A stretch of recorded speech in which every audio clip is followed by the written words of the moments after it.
नमस्कार, फिर से राजीव देवासी। और हमने भावी में 8 महीने पहले एक वीडियो शूट किया था ओम जी साहू का। मोटरसाइकिल पर इन्होंने एक संकल्प लिया था कि मैं 52 शक्तिपीठ जो हैं हमारे और 12 ज्योतिर्लिंग जो है उनकी यात्रा करके वापस सकुशल आज यहाँ पर लौटे हैं। वो संकल्प आपने जो लिया था पूरा हुआ। बहुत ही दुविधा में थे हम सब लोग, देख रहे थे यूट्यूब और इनके फेसबुक चैनल पर देव दर्शन यात्रा, आध्यात्मिक यात्रा। उस यात्रा में आपने काफ़ी दुख देखे और जेब में पैसा नहीं, लोगों ने ही हेल्प की और खुददार इतने कि खुद कहीं नहीं जाते थे। आगे से अगर कोई चला करके फ़ोन करता था तो उसका सहयोग आप लेते थे, लेकिन खुददारी देखिए, कई बार कहीं पेट्रोल नहीं पास में, पैसा नहीं पास में, लेकिन फिर भी यात्रा पूरी सकुशल देवों ने करवाई, क्योंकि देव यात्रा आपकी रही है। यहाँ पर बिलाड़ा आई माता जी के दर्शन आप आज कर रहे हैं और 8 महीने बाद आप वापस लौटे हैं। सबसे पहले आपको बहुत बहुत धन्यवाद, साधुवाद, जो आपकी यात्रा सफल रही। जय माता दी, प्रणाम। बिल्कुल, हम आपके पास वापस आएंगे। यहाँ पर बिलाड़ा के जुगल जी माहेश्वरी साहब समाज सेवी यहाँ पर मौजूद है। सर, इस यात्रा को किस प्रकार से आप देखते हैं? यह यात्रा करना एक बहुत कठिन कार्य है। देव कृपा से और ईश्वर की कृपा से ये यात्रा संपूर्ण हुई है। बाकी इतनी समस्या रहती है यात्रा में, अकेला व्यक्ति और कोई खाने पीने की व्यवस्था नहीं, तो ये भगवान की कृपा ही है कि ये यात्रा इन्होंने अच्छे मन से और अच्छे प्रभाव से इन्होंने पूरी की है। इनको बहुत बहुत साधुवाद है। बिल्कुल, इतनी यात्रा करना हंसी मजाक का विषय नहीं है। यात्रा की है और हमने उस समय आपको ये कहा था कि क्या आपकी मंशा है साधु बनने की। उस समय आप मुस्कुराए थे। इन्होंने कहा जैसे ईश्वर की इच्छा। आज यहाँ पर लगभग तय है किसी संप्रदाय में आप जाने वाले हैं। वो भी पूछेंगे कौन से संप्रदाय में आप आगे जाएंगे। हमारे साथ यहाँ पर गोपी किशन जी राहुल शिक्षाविद यहाँ पर है, क्या बताएंगे सर? मैं सबसे पहले तो स्वामी जी, पहले तो आप सांसारिक दुनिया से परे है, स्वामी जी के नाम से इनकी पहचान है। और हमारा बिलाड़ा के भाग एक ऐसे बिरले युवा जिन्होंने दीपावली के आगे दिन इन्होंने अपना घर त्याग के पूरा भारत का दर्शन किया। हमारी भारत की धरती जो सनातन की धरती है उसके धरोहर का पूरे बिलाड़ा वासियों को क्या पूरा इंडिया को इन्होंने जहाँ जहाँ रुके उन्होंने दर्शन कराए। हमने भी इनका दर्शन लाभ लिया। और ये एक साधना का पथ होता है, बहुत कठिन पथ होता है। कहते हैं एक साधना एक खांडे की धार है, इस पर चलने वाला हर एक नहीं चल सकता है। रास्ते में कई रुकावटें आती है, माया उनको घेर लेती है, वापस पीछे धकेलती है और आदमी विचलित हो जाता है। मगर एक प्रभु की कृपा हमारे भारतीय सनातन की जो इनको नई ऊर्जा देती रही और आई माता जी की कृपा से आज है हमारे बिलाड़ लगड़ी के अंदर वापस सकुशल यात्रा पूर्ण करके आ गए। मैं बहुत बहुत इनको प्रणाम करता हूँ, बहुत बहुत धन्यवाद देता हूँ। इस बिलाड़ा नगरी के सभी नागरिक बंधुओं का बहुत बहुत इनका ऊपर सहयोग रहा। जय जय भारत माँ। बिल्कुल, आध्यात्मिक यात्रा करना एक बहुत ही दुविधापूर्ण कार्य है। संकट आए थे इनका, वहाँ पर एक कई जगह सामान भी चोरी हुआ था, लेकिन फिर बाद में भक्तों ने बॉक्स बना के दिया, जैन सामान मिला था, आपको एक त्रिशूल भेंट किया ताकि माता रानी आपके साथ रहे। और भी काफ़ी ऐसे संकट आए, लेकिन लगातार डटे रहे कि मैं वापस नहीं मुड़ूंगा। कई बार इनके मित्रों ने यह भी बोला कि 2-3 चरणों में कर लीजिए, वापस आ जाइए। बोले नहीं, वापस मैं नहीं आऊँगा, अगर ईश्वर मेरे साथ है मैं पूरी यात्रा करके ही लौटूंगा। और फिर बॉक्स भी बना के दिया। गाड़ी के पीछे आप देख सकते हैं, हमने जो है कवरेज दिखाया है, गाड़ी के पीछे बॉक्स बना करके भक्तों ने दिया ताकि सामान चोरी नहीं हो। तो इस धरती पर इस समय बीज अभी भी है, कई लोगों ने इनको रखा है। कई होटल्स में आप वहाँ पर गए हैं तो वहाँ पर हमारे मारवाड़ी भाइयों ने, खास तौर से मारवाड़, क्योंकि हम वो इनका चैनल देख रहे थे, इनका फेसबुक आईडी देख रहे थे, तो काफ़ी जगह इनको सपोर्ट मिला है। हमारे साथ यहाँ पे रामलाल जी चौधरी है गणमंगरा के। चौधरी साहब, किस प्रकार से देखते हैं? पहले तो पत्रकार महोदय, आपने शुरुआत की, ये यात्रा शुरू की उस समय आपने बताया था। तो इन्होंने ऐसा है कि बहुत ही संघर्षशील और आज आई माता के दर्शन बिलाड़ा में इन्होंने संपूर्ण यात्रा करके पहुँचे। इनको बहुत बहुत भगवान की ओर से और हमारी ओर से, भगवान की ओर से सहयोग दिया और हमारी ओर से इनको बहुत बहुत शुभकामनाएं और आगे भी सनातन धर्म में बने रहे। बिल्कुल, राम साहब जब ये एक नॉर्मल जीवन व्यतीत कर रहे थे उस समय महिलाओं के लिए, बच्चों के लिए धरने पर बैठे रहे, भूख हड़ताल इन्होंने की है। कई बार ऐसे मुद्दों पर भी आप क्रांतिकारी व्यक्तित्व आपने दिखाया। अब संत बनने के बाद में तो फिर और ज़्यादा इनका विस्तार होगा। तो बहुत ही अच्छा होना चाहिए, सनातन धर्म में होना ही चाहिए। और ये तो परिश्रमी आदमी है, बहुत ही मेहनती आदमी है और ये लालची आदमी नहीं है, खुद के लिए कुछ नहीं करते। ये सब लोगों के लिए, अपना धर्म के लिए और लोगों के लिए ही कार्य किया इन्होंने। कानून की जगह, लेकिन कानून को बताने वाला ही होना चाहिए। कई जगह ऐसी होती है कि जो कानून काम करता है और कानून बाद में काम करता है, उनसे पहले धरने देने पड़ते हैं। बिल्कुल, तो इनके लिए भी इन्होंने बहुत सहयोग किया और कानून का कहीं उल्लंघन नहीं किया। तो बहुत बहुत धन्यवाद। बिल्कुल सभी लोग यहाँ पर है। हमारे साथ में यहाँ पे रवि बाबू पड़ासला है जो एक स्तंभ है यहाँ पर, युवा क्रांतिकारी है। क्या जय श्री राम।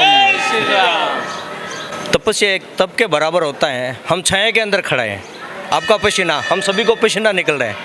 इन्होंने हज़ारों किलोमीटर की तपस्या की है, देव देव मंदिर इन्होंने दर्शन किए हैं। हमारे भाग होगा 1-2 मंदिर या 4-5 मंदिर या 5-10 मंदिर हम दर्शन कर सकते हैं। इन्होंने तो जितना मतलब हमारे सिर में केस है वो भी कम पड़ेंगे। मंदिरों की इतनी भारत में तादाद में मंदिर है, सारे मंदिरों की इन्होंने जहाँ तक दर्शन किए और आज हमारे बीच में आए हैं। हज़ारों किलोमीटर की यात्रा करके, 10 किलोमीटर जाता है बाइक से, उनको भी मतलब घर वालों का रहता है कि वो वापस कब आएगा। इन्होंने हज़ारों किलोमीटर दुपहिया वाहन पे एक सफल यात्रा करके हमारे बीच में आए। हमारे बाग हैं और हमारे बिलाड़ा के बहुत आगे सनातन धर्म को बढ़ाने के लिए हमारे भाग है कि हमें मतलब रास्ता दिखाएंगे। कोई रास्ता भटक चुके हैं ना हिंदू धर्म से, उनको रास्ता पे लाने का इनका काम रहेगा। बाकी क्या कहना है ओम जी हमें आगे बताएंगे और हमारे बड़े लोगों ने बताई है। जय श्री राम। बिल्कुल, ओम साहू का नाम भी चेंज हो जाएगा क्योंकि ये भारतीय परंपरा रही है हिंदू धर्म की। जब भी कोई संन्यास होते हैं तो उस समय नाम भी दीक्षा दी जाती है, तो नाम भी चेंज होगा और कर्म भी चेंज हो चुके हैं। आप सिगरेट बहुत ज़्यादा पीते थे, ये ईमानदारी आपने दिखाई है। फेसबुक पर आपने एक पोस्ट डाली है कि मैं, क्योंकि स्वीकार करना एक सबसे बड़ी बात होती है, आपने स्वीकार किया मैं सिगरेट का बहुत हैबिचुअल था, लेकिन इस यात्रा में मिनट मिनट में सिगरेट पीना बिल्कुल ही छूट चुका। तो काफ़ी आंतरिक परिवर्तन भी हुए हैं। यहाँ पर हमारे साथ में बिलाड़ा के नगर पालिका के युवा नेता प्रतिपक्ष भी यहाँ पर मौजूद है। अर्जुन सिंह बौचावत किसी परिचय के मोहताज नहीं है बिलाड़ा में। किस प्रकार से आप आज यहाँ पर एक भाईचारे का एक रिश्ता कायम करने के लिए यहाँ पर पधारे? पहले तो मैं ओम जी भाई साहब के चरणों में वंदन करता हूँ। ये बिलाड़ा विधानसभा के लिए बड़े सौभाग्य की बात है कि जिस तरह से इन्होंने परिश्रम करके पहले इन्होंने इस यात्रा में जाने से पहले एक मानवता का परिचय दिया, न किसी जाति धर्म को देखकर हर इंसान के साथ, इंसान की मानवता के साथ खड़ा रहकर उस किस तरह का उसका सहयोग कर सकते हैं। ना इन्होंने कभी जाति देखी ना धर्म देखी। मैं इनको पिछले 5-7 सालों से जानता हूँ। इन्होंने हमेशा मेरे भी व्यक्तिगत फ़ोन पे इन्होंने, चाहे मैं किसी व्यक्ति के लिए फ़ोन करूँ, चाहे हिंदू हो चाहे मुस्लिम हो, ये मानवता के साथ वहाँ खड़े रहते हैं। तो मैं इन भाई साहब को धन्यवाद। बड़े संघर्षशील व्यक्ति है। इन्होंने किस तरह अपना कठिन परिश्रम पिछले 8 महीनों से, इनसे मैं बराबर कांटेक्ट में रहता, जहाँ भी ये जाते मुझे वीडियो कॉल से दर्शन भी करवाते थे। तो भाई साहब को धन्यवाद भी देना चाहूँगा। इन्होंने हमेशा छोटे भाई की तरह स्नेह रखा। मैं इनसे आग्रह करूँगा कि युवा पीढ़ी को जो आज नशे में एक जूझ रहा है, युवा पीढ़ी नशे में, तो इस तरह नशा मुक्ति की विशेष अभियान चलाए भाई साहब कि आप युवा पीढ़ी को एक अच्छा रास्ता बताएं और हमेशा हम जैसे छोटे भाइयों पर और बिलाड़ा की जनता पर विशेष स्नेह और आशीर्वाद रखें। धन्यवाद। बिल्कुल, बहुत ही अच्छी बात आपने बताई है। हमारे साथ में यहाँ पर एक मजबूत स्तंभ है, दिनेश जी भाई साहब जो शिक्षाविद है। सभी को नमस्कार। सनातन धर्म की जो प्रेरणा है, आदरणीय ओम जी भाई साहब ने जो ज्योतिर्लिंग शक्तिपीठ की यात्रा की, उसकी ये सनातन धर्म को आगे बढ़ाने का काम किया। तो कठिनाई तो आती हैं, लेकिन कठिनाई में जो सफलता प्राप्त करता है वही आगे बढ़ता है। तो भाई साहब ने जो 8 माह की यात्रा करके पूर्ण अपने आई माता नगरी में आई माता जी के दर्शन किए और सनातन धर्म को आगे बढ़ाने के लिए सबको प्रेरणा दी। युवाओं के अग्रणी और एक बहुत ही मजबूत धरातल की नींव यहाँ पर सत्यनारायण जी सोनी उर्फ सतू जी यहाँ पर है। हर समय आप एक्टिव रहते हैं और आज भी आप यहाँ पर पहुँच चुके हैं। बिलाड़ा की पावन धरा का ये सौभाग्य है कि बिलाड़ा के जय जन्मे श्रीमान ओम प्रकाश जी जो आज हमारे बीच में 8 माह की जो धार्मिक यात्रा है वो करके हमारे बीच पधारे हैं और इन्होंने संकल्प लिया है आगे भविष्य में सनातन धर्म के प्रचार का एक संत के रूप में। तो इसका बिलाड़ा शहरवासी पूरा स्वागत करते हैं और आपका हमेशा कंधे से कंधा मिलाकर आपका सहयोग रहेगा, सबका सहयोग मिलेगा आपको। और आपने जो इस कठिन यात्रा की है उसके वृत्तांत है जो हम सबको सुनाए हैं। बहुत ही कठिन यात्रा थी इनकी, तो आज हमारे बीच में इन्होंने वृत्तांत सुनाए हैं। बहुत बहुत धन्यवाद। सतू जी, एक चीज़ पूछना चाहेंगे, आज किसी संत की यहाँ पर कमी आपको खल रही है?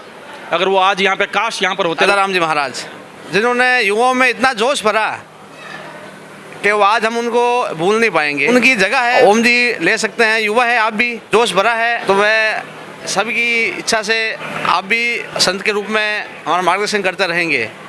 जय श्री राम। बिल्कुल इनके सानिध्य में बात बताई गई है और यहाँ पर वास्तव में अगर इस समय एक शख्स की, यहाँ पर एक संत की, संत चरण की यहाँ पर पूरी कमी है। ताजा राम जी महाराज काश इस वक्त यहाँ पर होते थे, एक अलग ही माहौल यहाँ पर होता।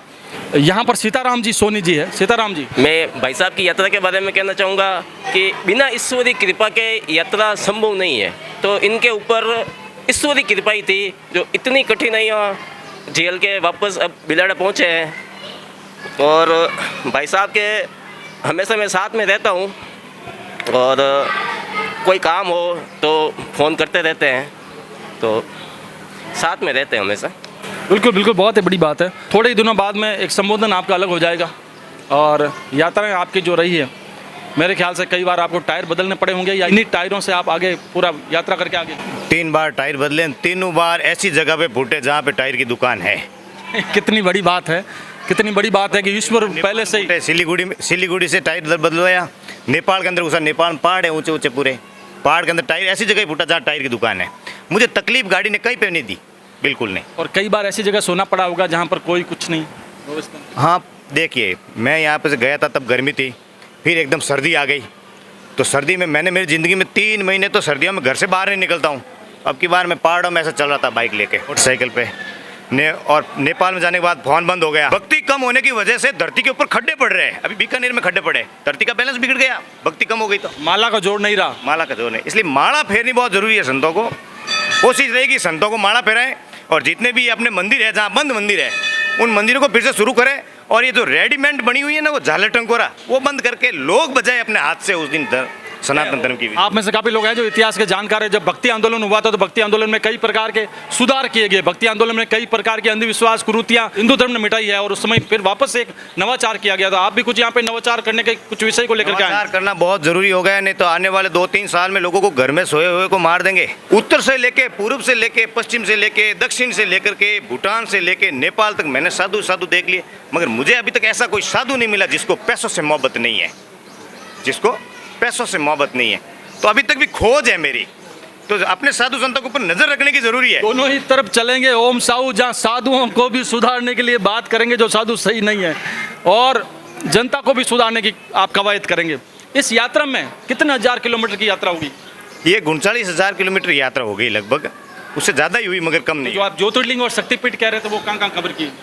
12 ज्योतिर्लिंग कंप्लीट किए और शक्तिपीठ टोटल जो जितनी भी असंख्य भारत में जितना चमत्कार है, जैसे माँ कामाख्या तो निराला। मैंने भारत में अभी तक नोट किया 2 चीज़, शहरों में काशी और देवियों में कामाख्या, इससे बढ़कर दुनिया में कुछ है ही नहीं।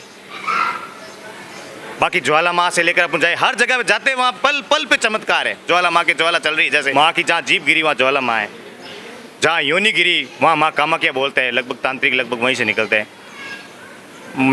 मुझे तो पल पल पे, कण कण में मुझे तो भगवान ही दिखते हैं। अभी पहले नहीं मानता था, देवी देवता जो है आपके ऊपर आशीर्वाद प्रदान किए, पहले नहीं मानते थे, अब आप मानने शुरू हुए, कुछ चमत्कार हुए तभी व्यक्ति मानता है।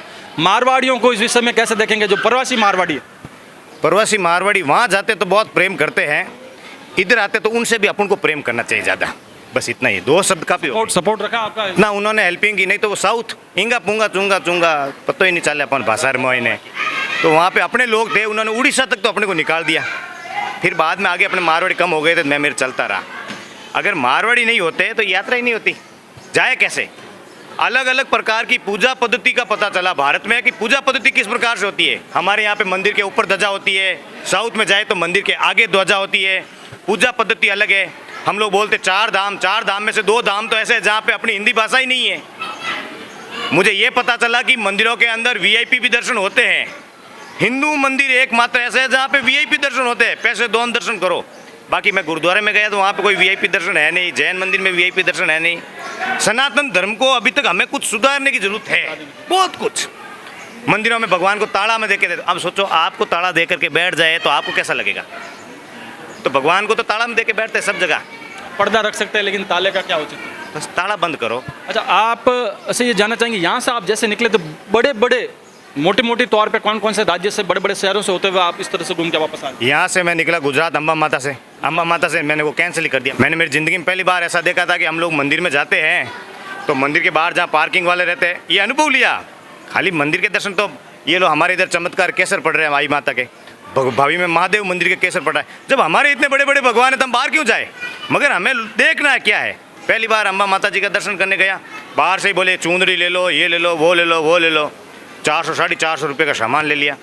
अंदर गए तो बोले 7 नंबर पे चुंदड़ी चढ़ा दे, 4 नंबर पे पैसे चढ़ा दे, 3 नंबर पे वो चढ़ा दे। तो माता जी के तो कुछ चढ़ता ही नहीं है। तो मुझे बहुत खुशी है कि अपने तो इतनी भीड़ में चलना ही नहीं, कुछ नहीं है। 51 शक्तिपीठ में से एकमात्र अंबाजी माता जी है, वो शुद्ध है, एकदम शुद्ध है। बाकी के जितने भी माता जी है वहाँ पे बकरा, दारू, भैंसे, ये ब्राह्मणी है और वो उनका जैसे कामा किया वहाँ तो भैंसा चढ़ता, सुबह 4 बजे से भैंसा। मगर चमत्कार देखिए उधर ऐसा कि इतने बड़े भैंसे को काटते हैं मगर उस भैंसे के खून नहीं आता। इससे बड़ा चमत्कार कुछ होता नहीं है। उस भैंसे के खून नहीं आता है। भैंसा, बकरा, कबूतर और बत्तख, ये 4 चीज़ सुबह 4 बजे से बलि स्टार्ट होती है 1:15 बजे तक, मगर खून नहीं दिखेगा आपको कहीं पे और मक्खी नहीं दिखेगी पूरा मंदिर में। ये अदृश्य चमत्कार है। फिर आप गुजरात से फिर आगे गुजरात से फिर महाराष्ट्र, पता हाँ नासिक, त्र्यंबकेश्वर। नासिक में अपने वो सब चोरी वोरी हो गया, सब पनौती निकल गई। नासिक में लोग जाके कपड़े दान करते थे, अपने कपड़े लेके चले गए लोग। किसी ने बॉक्स बना के दिया। फिर मैं बहुत खुश हुआ कि हाँ पनौती गई। फिर पूना में अपने लोग आए, जैसे पौर जी एरिया वगैरह, उन्होंने कपड़े अपने दिलवा दिए नए। बेंगलोर जाते जाते तो बॉक्स बन गया शानदार।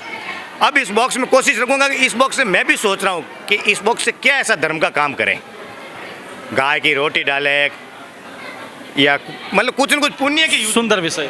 हाँ ये सोचेंगे। आप भी बता देना कोई आइडिया कि इस बॉक्स से क्या यूज मेरे किया। हिसाब से तो दान पेटी रख लीजिए, जो पैसा आएगा उससे आप अच्छा काम दान कर पेटी से ही तो नफरत है मेरे को, दान पेटी से ही नफरत है पूरी। ये रहनी नहीं चाहिए। अच्छा, भारत में सबसे पहले एटीएम ही भारत में बना है और ये दान पात्र है जिसमें इनकमिंग है, आउटगोइंग नहीं है। मेरे विचार बहुत अलग है। बिल्कुल। महाराष्ट्र से फिर बैंगलोर, महाराष्ट्र से फिर बाद में तेलंगाना, नांदेड़, और सभी मेरी जो सीधे शनिवार के दिन मैं शनि सिंगनापुर पहुंचा, हर सोमवार के दिन मैं महादेव के ज्योतिर्लिंग पे पहुंचा, और गुरु गोविंद सिंह जी का बलिदान दिवस था उस दिन मैं नांदेड़ में पहुंचा अपने आप ही स्वतः ही। और अयप्पा स्वामी का मंदिर 3 महीने चालू रहता है। हैदराबाद से किसी ने लंगोट डाल दी अयप्पा के जाना, मैं ठेठ कोयम्बतूर पोलाची जाके कैंसिल कर दिया, फिर मदुरई से अयप्पा ने बुला दिया वापस, और वो मंदिर 3 महीने से बंद हो जाता है।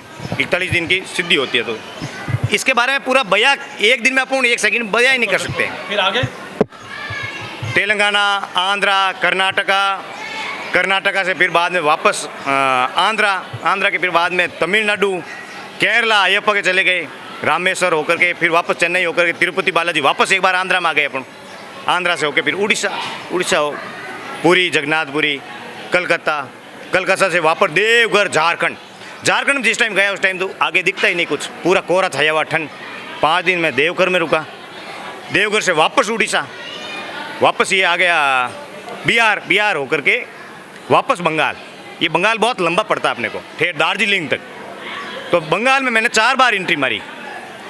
बंगाल से फिर बाद में आसाम, कामाख्या के लिए अपने को 1000 किलोमीटर का लगता है चक्कर, क्योंकि एक ही रास्ता है। 3 देश की बॉर्डर लग जाती है वहाँ पे, 7 राज्यों की बॉर्डर लग जाती है, एक ही रास्ता है।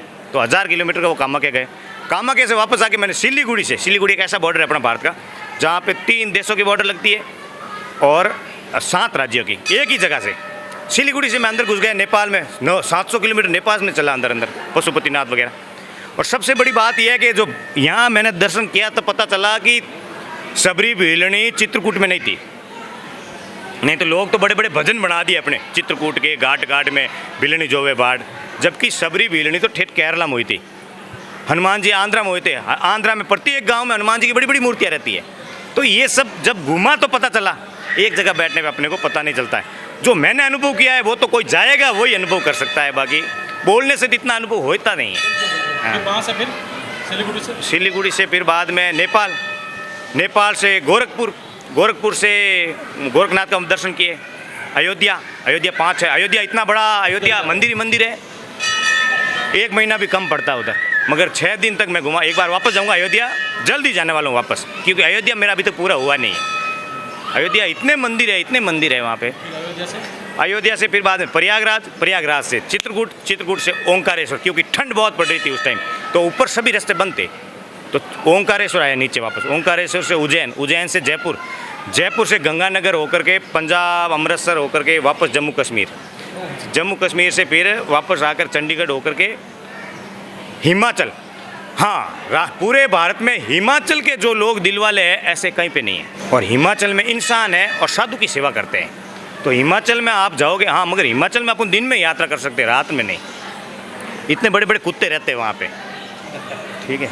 हाँ हाँ, पहाड़ी एरिया है पूरा, तो कुत्ते रखते हैं बड़े बड़े, इसलिए अपन दिन में यात्रा करते हैं। हिमाचल जैसा, आप हिमाचल में अपन चले गए, कोई भी मंदिर में रुक गए, पता नहीं खाना कहाँ से आया, सोने के लिए कहाँ से आया, सुबह वापस खाना कहाँ से आया, यही अपने को समझ में नहीं आएगा। हिमाचल के लोग इतने अच्छे हैं। हिमाचल से फिर बाद में उत्तराखंड घुस गए, मैं हरिद्वार होकर के यहाँ पे, हरिद्वार से ऋषिकेश भागा, दौड़े दौड़े भागा पहले मैं ऋषिकेश, मैंने सोचा योग नगरी है, फिर मुझे वहाँ जाने के बाद पता चला कि ये तो छोटी मुंबई है। लोगों ने इतना योग नगरी के नाम से, इतने लोगों ने आके इतना शोट वगैरह बन गया, प्रदूषण कर दिया पूरा, लूट मार पूरी। हरिद्वार में मुझे ये पता चला कि कौन सेवा दे रहा है, कौन नहीं दे रहा है। अपन हरिद्वार की वो आरती तो एक ही होती है। हरिद्वार वो है ना, जो गायत्री परिवार का एकमात्र ऐसा मंदिर जहाँ पे अपन 3 दिन तक फ्री में रहना खाने की पूरी सुविधा होती है। तो 3 हरिद्वार, हाँ, वहाँ पे रुका था। धर्मशालाएं जितनी भी है वो 1 नंबर की होटलें हैं। सिर्फ भारत सरकार को टैक्स बचाने के लिए धर्मशालाएं बनाई हुई है। धर्मशाला में आपको होटल से ज़्यादा खर्चा आएगा, सेवा कुछ मिलेगी नहीं, इसलिए धर्मशालाओं में रुकने की व्यवस्था, इन धर्मशालाओं के ऊपर भी हमें ध्यान देना पड़ेगा कि सेवा नहीं देती है, ये टैक्स बचा करके चलाने वाली होटलें हैं। प्रोफेशनल होगी सारी। हाँ, प्रोफेशनल।